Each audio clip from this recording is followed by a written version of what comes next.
kumalat itong poster na to. Yan oh. Sabi dito, ano bang ano to? Kabayan, ano ba to? Kabayan, ano ito? Orly Gutesa breaks silence. Pinilit lang ako ni na Defensor at Marcoleta. Gutesa admitted that he was forced to sign a fake affidavit against Speaker Romualdez out of fear and pressure. Kumakalat ito. Ngayon maraming nagtatanong sa akin ito, Attorney, totoo ba ito? Totoo ba ito? Kaya naisipan kong i-discuss itong topic na ito para sabay na lang yung pagsagot kasi maraming nagtatanong sa akin. Totoo ba na umami na si Orly Gutesa na pinilit lang siya nila Marcoleta at Defensor? Ang sagot diyan mga kabunyugmang kababayan, hindi po. Mali po. Hindi po totoo yung statement na yan. Fake news po yan. Yang kumakalat na yan, fake news yan. Kaya po yan hindi dinidiscuss kasi duda ako kung totoo yan o hindi. Mga kabunyog, alam nyo naman ako, maganda sanang gawing topic yan. Magandang gawing topic yan. Imagine niyo si Orly Gutesa, umami na pinilit lang siya ni na Defensor at Marcoleta. Nung lumabas yan at kumakalat, gusto ko sanang gawing topic. Kaya lang iniisip ko, wala naman akong alam na naglabas na ng statement si Gutesa.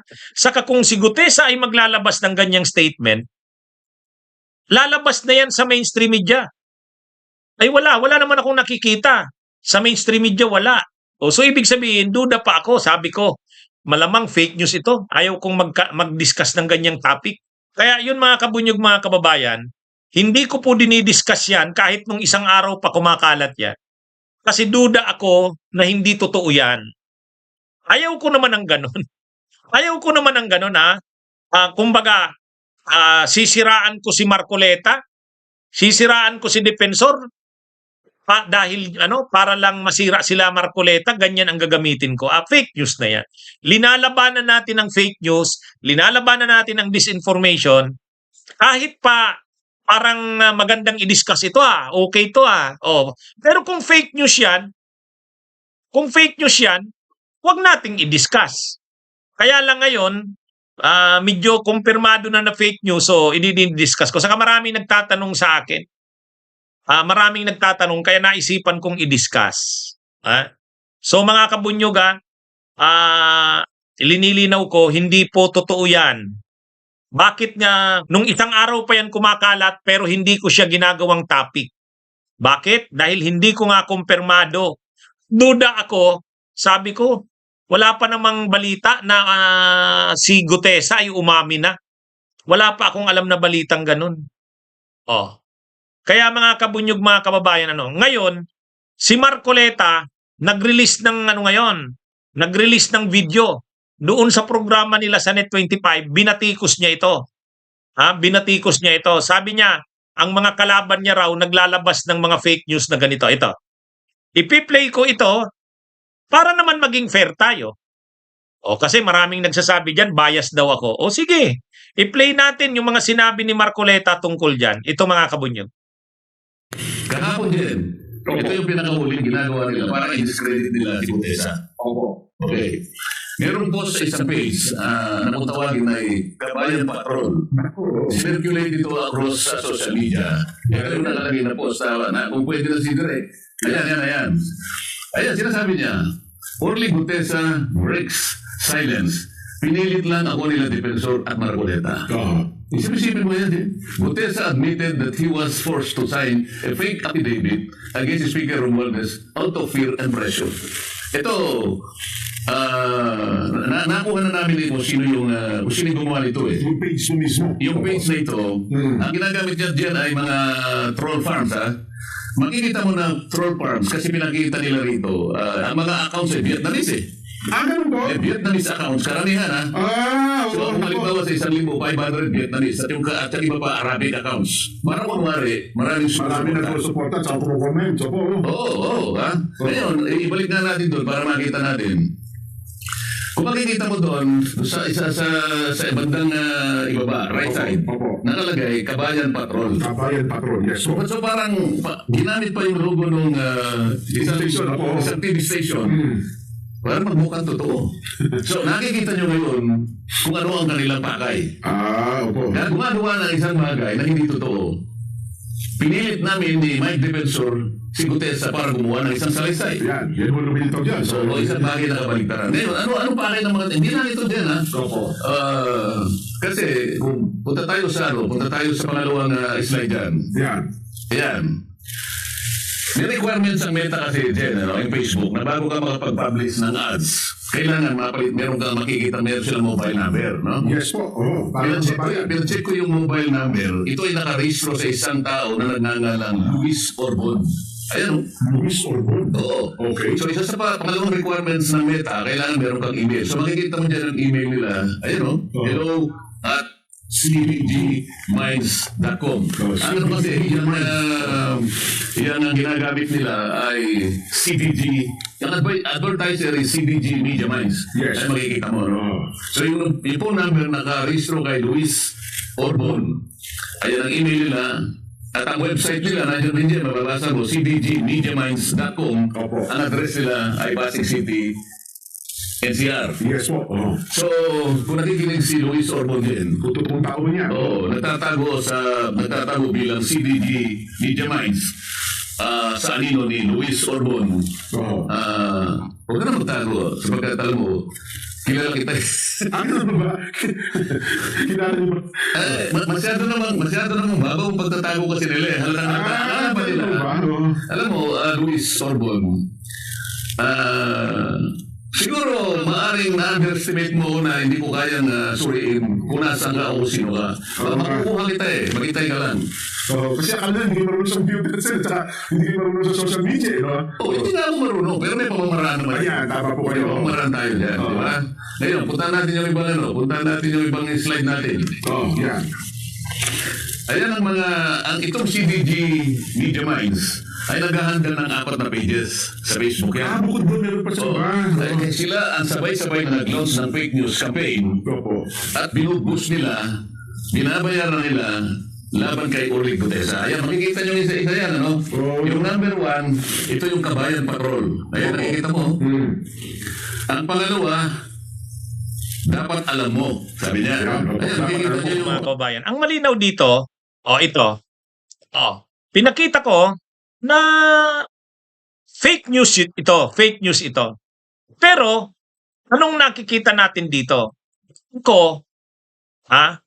Ang akusasyon sa akin, bayad daw ako ni Romualdez. Maraming mga DDS nag-aakusa sa akin, bayad daw ako. Bayad daw ako ni Bangag. Bayad daw ako ng administrasyon ni Bangag. Bayad daw ako ni Romualdez. Okay. Kung bayad ako ni Romualdez, Argo, nandito na si Argo. Kung bayad ako ni Romualdez at kay Romualdez yung fake news na yan na kinakalat para siraan si Gutesa at saka sila Marcoleta, di dapat ako mismo, diniscuss ko yan. Di ba? Di dapat ako mismo nagkalat niyan. Nakukuha niyo mga kabunyog, mga kabayan ang punto ko? Inaakusahan ako ng mga DDS na ako daw bayad ni Romualdez. Kung totoong bayad ako ni Romualdez at sabi ni Marcoleta, yan ay pinapakalat ng administrasyon laban sa kanya, o di ko nga ako bayad ng administrasyon at bayad ni Romualdez, dapat kinalat ko yan. O bakit hindi ko yan kinalat? Bakit hindi ko yan kinalat, Argo? Actually, ngayon ko nga lang ito diniscuss Ngayon ko nga lang diniscuss at diniscuss ko pa ngayon para sabihin na fake news yan. Sabi ni Argo, host, never kita sinabihan na bayad ka. Hindi, marami kasing mga DDS, ganun ang akusasyon sa akin Kita nyo? Ako kasi fair ako Kung mali, mali. Kung fake news, fake news. Hindi ko ikakalat yan. Hindi ko ikakalat yan. Imagine niyo, ang ganda sanang topic niyan. Ang gandang topic niyan. Orly Gutesa, break silence. Pinilit lang ako ni na Defensor at Marcoleta. Ba't hindi ko ginawang topic yan kahit nung isang araw pa kumakalat yan? Kasi hindi ko yan. Hindi ko sigurado kung totoo yan o hindi. Sabi ko nga, malamang fake news ito. Ako naman, nagiging fair lang ako. Ngayon, sinabi ni Marcoleta, hindi totoo yan. O, sige, plinay natin. Kung hindi ko kinakailangang mag-resort sa ganyan, kung sino man ang nagkalat nito, bakit nyo kailangan magkalat ng ganyang fake news? Ha? Yung nagkakalat niyan, hindi maganda yan, fake news yan eh. Ha? Di ba? Kung dinidiscuss ko si Marcoleta, hindi ako nagpi-fake news, totoong sinasabi ko. Ha? Oh. Kung hindi ko kinakailangang mag-resort sa ganyan, gumamit ng ganyan na fake news, kasi maraming ginagawa si Marcoleta na alam naman nating hindi maganda eh. Bakit mo kailangan ka pang maggamit ng ganyan na fake news? Ayaw ko. Ako, ayaw kong mag-resort sa fake news. Kanina lang, kanidiscuss ko lang yung ni Marcoleta. Galit daw si Marcoleta kay Remulla at saka kay Lacson. Dahil ang ginagawa daw ni Remulla nung Secretary of Justice pa, pagkakatapos nung pagka-present yung resource person, kaagad-agad dinadala na ni Remulla doon sa sa Department of Justice. Kinukuna na ng supplemental affidavit. Hindi daw gusto ni Marcoleta yon. Ayun, diniscuss ko yon. Pero itong mga fake news na ito, hindi. Fake news naman, hindi naman ako aabot sa punto na magpi-fake news para lang siraan si Marcoleta. Mayroong nag-post kanina, hindi na attorney kailangang siraan si Marcoleta. Sisira ng dati siya. Tama. Hindi mo kailangan mag-resort sa ganyan na fake news. Kasi si Marcoleta mismo, ang dami niyang ginagawa na siya pa lang, sinisira niya ang sarili niya. Yung kredibilidad niya mismo, nasisira dahil sa kagagawan niya. Hindi na ito kailangan mga ganitong fake news. Kaya yan mga kabunyog Anyway, plinay ko lang yan kasi nga maraming nagtatanong sa akin, Attorney, totoo ba yun? Bumaliktad na raw si Gutesa, inamin na pinilit lang siya ni na Defensor at Marcoleta. Sa tingin ko naman, si Orly Gutesa ay hindi naman pinilit. Hindi naman pinilit si Gutesa. Yun? Pwedeng nabayaran o kung anumang pabor na binigay kay Gutesa. Pero yung pinilit, malayo naman yun. Yan mga kabunyog mga kababayan? Ako hindi naman ako naniniwalang pinilit. Pag sinabi mo kasing pinilit, parang may ayaw niya sana, kaya lang dahil pinirsa siya, pumayag na lang siya. Dala ng takot. Hindi naman ginawa ni Gutesa yan dahil sa takot. Di ba? Hindi naman ginawa ni Gutesa yan, yung pag-appear niya na yon. Hindi naman niya ginawa yon dahil sa takot. Hindi pinilit.